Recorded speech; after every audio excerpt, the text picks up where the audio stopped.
Bonjour à tous. À 35 ans, elle a déjà un beau parcours de concertiste derrière elle en France et dans le monde entier. Dans un troisième album, Whisper Me a Tree, sur le label Fuga Libera, la violoncelliste Olivia Gay joue de concert avec les arbres, une mélodie de la forêt à écouter chez soi ou en concert à partir de mars. 12h50, le livre entre en prison. Nous connaîtrons le nom du lauréat du tout premier prix Goncourt des détenus avec le CNL dans moins d'une heure.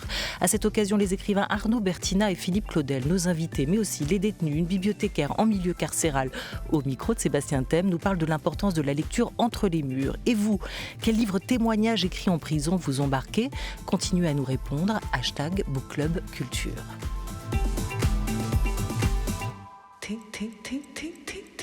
Une émission programmée par Henri Leblanc et préparée par Laura Dutèche-Pérez. Vous allez voir, il va y avoir du murmure dans l'air aujourd'hui.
Gabriel Fauré avec l'Orchestre National de Cannes sous la direction musicale de Benjamin Lévy avec notre invitée Olivia Gay au violoncelle. Bonjour. Bonjour Olivia. Avec Fauré, vous attrapez des papillons dans votre filet. D'où Quelque peu. le choix de mettre cette musique en deuxième place dans cet album qui vient de paraître et dont on va reparler. Fauré, qu'est-ce qu'il incarne pour vous ? Pour moi, Fauré, c'est le compositeur de la mélodie, le compositeur romantique, qui a vraiment instauré cette grande ère de la mélodie romantique française. Et là, en l'occurrence, mélodie interprétée au violoncelle et non pas à la voix. Et un titre tout à fait évocateur de cette légèreté, cet optimisme. Et c'est vraiment ce papillon virevoltant dans les airs. C'est ça que vous allez chercher dans une forêt ? C'est ce ressenti, cette émotion-là, cette légèreté et ce bonheur, justement. En tout cas, c'est ce que vous y trouvez. Alors, j'y trouve beaucoup de choses différentes et c'est exactement ce que j'ai voulu retranscrire dans l'album à travers les différentes pièces et les différentes atmosphères qui sont traversées tout au long du programme, puisque c'est un album que j'ai voulu comme retraçant une journée passée dans la forêt avec une matinée légère et fraîche comme ce qu'on vient d'entendre, puisque c'est un titre qui se situe au tout début du programme et qui petit à petit, avec la tombée de la lumière et le crépuscule, etc., s'assombrit, devient de plus en plus tendu. On aura l'occasion peut-être de développer ça Et on un peu va plus tard. écouter d'autres titres, vous allez voir, on va tomber dans la noirceur, en tout cas dans la nuit petit à petit avec vous. C'est des temps d'une journée, mais c'est autant aussi d'humeur, d'état d'esprit, de tempérament que vous pouvez trouver, vous, quand vous vous rendez en forêt. Oui, exactement. Selon le moment où je vais dans la nature ou en forêt plus particulièrement, on ressent des choses différentes. C'est vrai que l'atmosphère n'est pas du tout la même un jour de printemps ensoleillé qu'un jour d'hiver sombre, brumeux, ou bien le matin à la tombée de la nuit avec les ombres qui commencent à sortir derrière les arbres, etc. Et c'est vrai que ce sont autant de sentiments différents qu'on peut ressentir et qu'on peut aussi retrouver dans la musique classique à travers les compositeurs et leurs œuvres. Murmure-moi un arbre. Comment est née cette initiative ? Alors, Murmure-moi un arbre, du coup, Whisper Me a Tree, c'est le titre du disque. Alors, cette idée de faire un disque consacré à la nature et plus particulièrement à la forêt est née suite aux méga-feux qui ravagent de plus en plus nos hectares de forêt en France chaque été. Et donc, j'ai voulu concevoir un programme entièrement constitué d'œuvres inspirées par la nature, les éléments qui la constituent et la forêt en particulier. J'ai tenu à ce qu'il y ait des œuvres de compositeurs morts et de compositeurs vivants. Et j'ai souhaité aussi que ce soit une sorte d'ode à la forêt, également un cri d'alerte quant à sa préservation. Et d'où le partenariat avec l'ONF. Tout à fait. l'Office Ensuite, national des forêts. après avoir enregistré, j'ai eu envie d'être un peu plus concrètement sur le terrain. Et donc, je me suis rapprochée de l'Office national des forêts. Je leur ai parlé un peu de cette idée de rendre ce projet musical en forêt concret en amenant le concert classique et son public en milieu forestier. C'est-à-dire que vous emmenez avec vous l'orchestre, par exemple national de Cannes ou d'autres ensembles avec lesquels vous travaillez. Oui, alors j'emmène, tout à fait, j'emmène ma pianiste, Célia Oneto Ben Saïd, en forêt, à l'aide d'un dispositif qui m'est gentiment mis à disposition par un ami pianiste qui s'appelle Franck Sup. Il s'agit d'une scène mobile sur laquelle trône un grand piano de concert et qu'on peut transporter un peu où on veut. Et donc, effectivement, l'idée, c'est de s'installer dans un écrin forestier et de donner des récitals violoncelle-piano. Mais vous m'avez effectivement parlé d'orchestre et je suis très contente il semblerait qu'un projet d'emmener un orchestre symphonique en forêt se dessine, soit pour 2023, soit 2024, mais ça va se faire et ça va être super. Alors là, je vous demande le choix de l'orchestre ou le choix de la forêt sur ce projet qui n'est pas encore concrétisé? Le choix des deux. Ouais. Voilà. Alors, vous me donnez la réponse? Ah oui, alors... ça sera du côté de Besançon, a priori. D'accord. Pas très loin.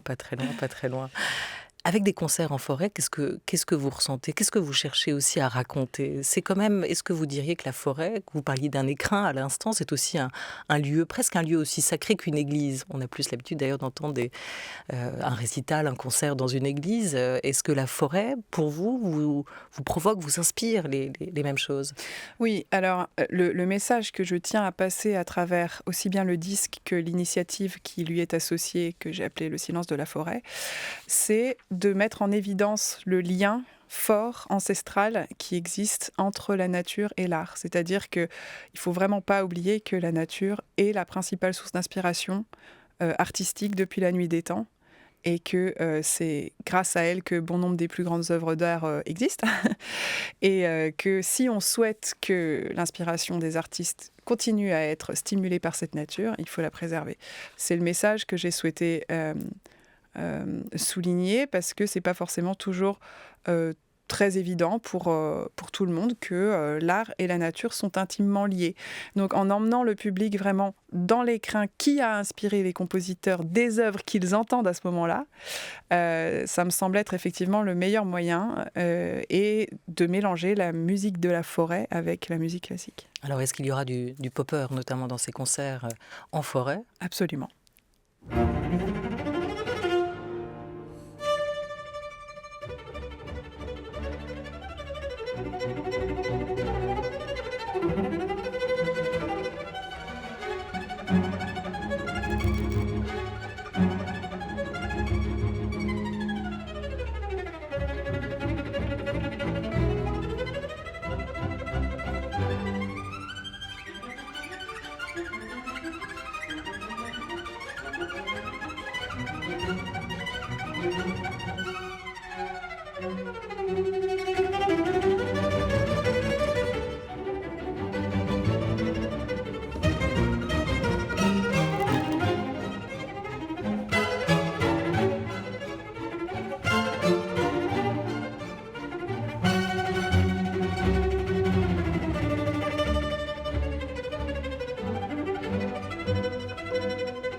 On virevolte, on gambade, on s'emballe avec cette danse des elfes, Elfen Dance, de David Popper, et avec vous, Olivia Gay au violoncelle. Waouh, vous avez mal au bras après un morceau comme ça? Le but, c'est justement de ne pas avoir mal au bras, de ne pas tétaniser, mais et justement, elle part de quelle partie de votre corps, la musique? Alors moi, je suis plutôt une musicienne instinctive, on va dire, pas tellement cérébrale. Donc c'est très physique quand même. C'est bien sûr très physique, oui. Mais l'idée, c'est quand même de réaliser ça dans la plus grande détente possible. Oui. Mais là, l'énergie, vous la trouvez où? L'énergie dans la passion, je pense, évidemment de la musique, et puis dans ce qu'elle évoque. Là, on est dans la mythologie de la forêt, dans les contes et légendes, les elfes, etc. Et donc, si on a ça en tête, ça, à mon sens, ça aide quand même à interpréter une pièce qui s'appelle Elfentanz. Comment la musique elle est devenue un langage commun ou un vecteur de communication, je ne sais pas comment vous le formulez, entre vous et la nature? Oui, moi, je le formule comme un vecteur émotionnel. Émotionnel? Ouais. Eh ben, plus qu'une langue? Ouais, oui.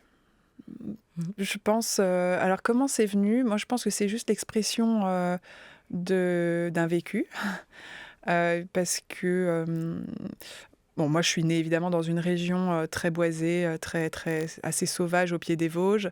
Et j'ai beaucoup grandi dans mon temps libre en extérieur, avec la nature, avec les saisons.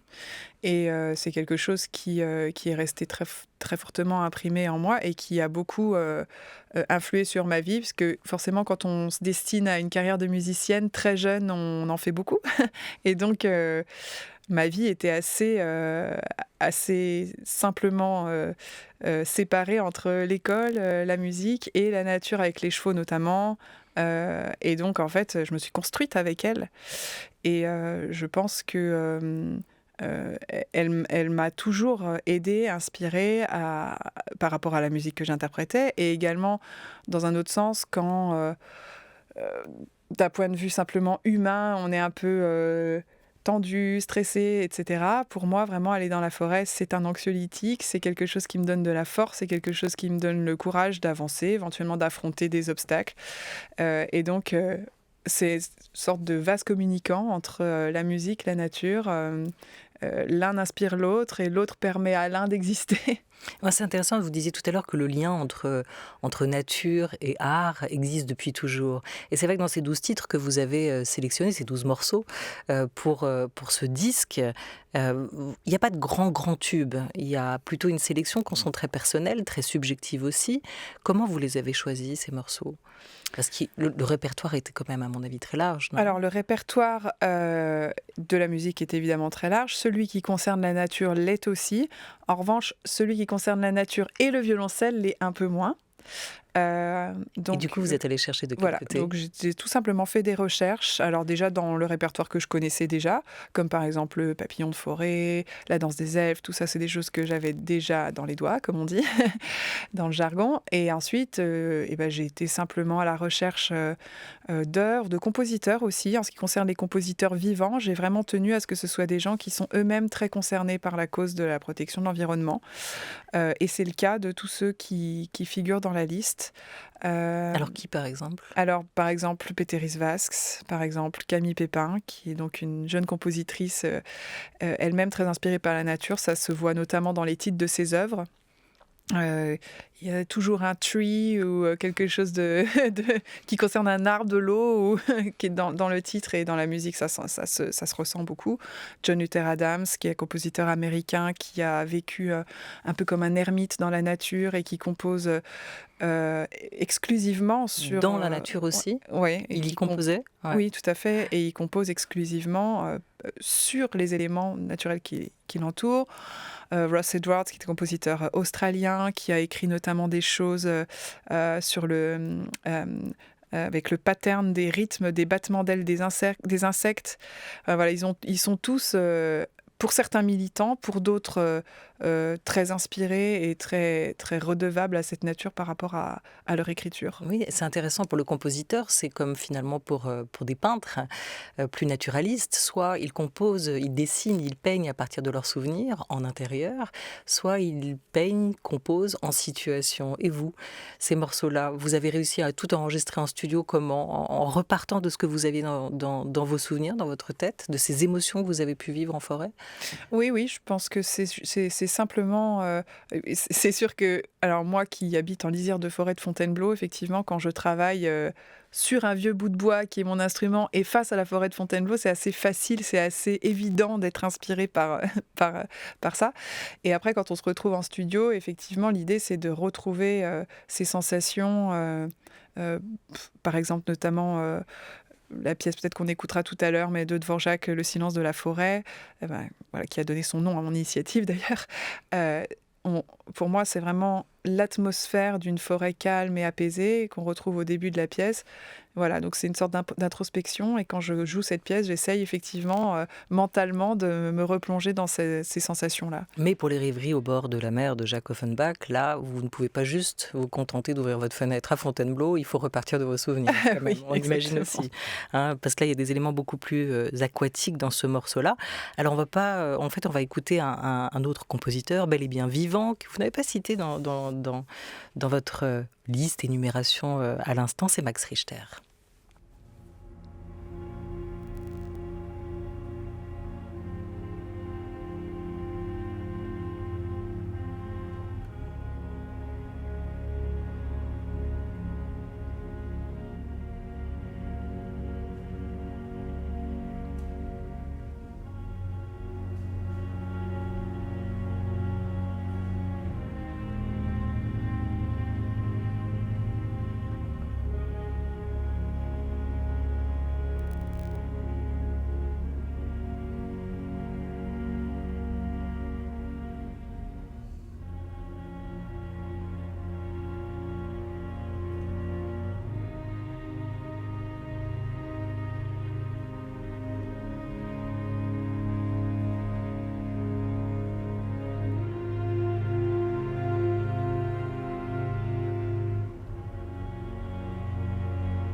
On the Nature of Daylight de Max Richter, compositeur de musique répétitive, plutôt minimaliste, également compositeur de musique de film. Pourquoi ce choix, Olivier Gay? Là, on sent bien qu'on a quand même quitté l'ambiance virevoltante des elfes, qu'on n'est plus dans une ambiance du matin, dans une promenade solitaire qui appelle au bonheur. Il y a quelque chose de plus sombre déjà quand même avec ce morceau, dans cette introduction. Ah oui, tout à fait sombre. Effectivement, je me suis servi de cette pièce en fait pour porter le fameux message de faire attention à cette forêt et de la protéger. Parce qu'en fait, Max Richter a composé cette œuvre comme une méditation sur la violence, dit-il. Et j'ai donc voulu rapporter ça au combat à mener pour la protection des forêts. Et cette musique, comme vous le disiez, très contemplative, très répétitive, etc., pour moi, c'était vraiment la bonne écriture pour exprimer ce challenge que nous avons à mener dans les prochains temps. Parce que quand j'écoute cette pièce, j'ai l'impression d'être face à un désastre, en fait, et de regarder ça et d'être impuissante. Et pour moi, c'était une œuvre musicalement qui me semblait vraiment adaptée pour porter ce message d'alerte. Parfois vous jouez, on l'imagine, juste pour le plaisir de jouer, et parfois aussi, comme avec cet album, avec cette série de concerts que vous allez mener, vous jouez pour vous engager, vous aimez jouer aussi pour servir une cause, dire quelque chose avec votre musique. Oui, alors c'est la première fois que je mène ce genre d'initiative engagée, mais pour moi c'est vraiment quelque chose dans lequel je me retrouve beaucoup, parce que comme je le disais, c'est vraiment, je m'engage pour quelque chose qui m'aide dans ma vie de tous les jours, en fait, depuis que je suis née, depuis que je suis enfant. C'est pas quelque chose que j'ai découvert là, il y a 2 semaines. C'est vraiment quelque chose qui me suit depuis l'enfance. Et donc, pour moi, c'est très important de me placer aux côtés des personnes qui se battent pour cette cause-là. Et notamment le fonds de dotation Agir pour la forêt de l'ONF. C'est aussi quand même un retour aux sources de l'instrument, un retour en pays natal pour votre violoncelle, qui est en bois. Mais de quel bois est-il fait, le vôtre? Alors, il est partiellement fait en épicéa et également en érable. Qui se trouve où? Dans quelle forêt? Alors, ce violoncelle a été fait en Italie. Le bois, d'où il provient, ça par contre, je n'ai pas la réponse. Mais c'est vrai que...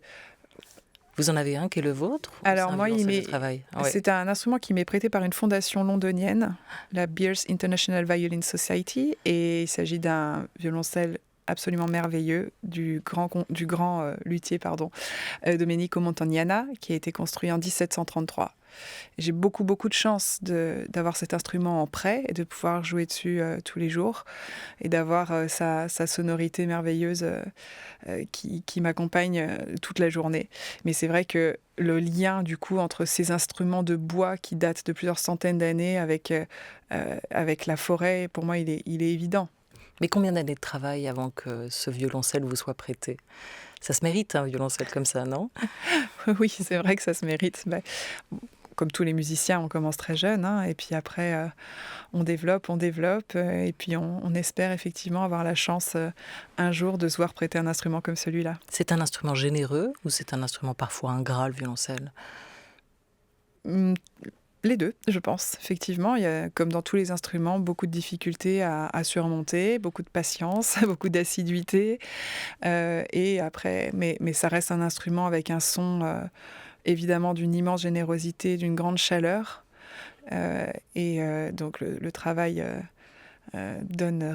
on a toujours la récompense du travail après. Vous avez travaillé avec des grands professeurs qui vous ont marqué? Oui, tout à fait. Alors j'ai travaillé notamment avec Marc Hoppe, qui est professeur ici à Paris, et également avec Jean-Guyen Keras en Allemagne, dans plusieurs Musikhochschule, à Stuttgart, à Freiburg, et après, enfin, avec un violoncelliste allemand qui s'appelle Johannes Moser à Cologne. Vous allez continuer à rejoindre des ensembles, pour mener des concerts, je veux dire, à plusieurs, ou maintenant vous avez trouvé votre promenade solitaire à vous et vous préférez développer des projets personnels?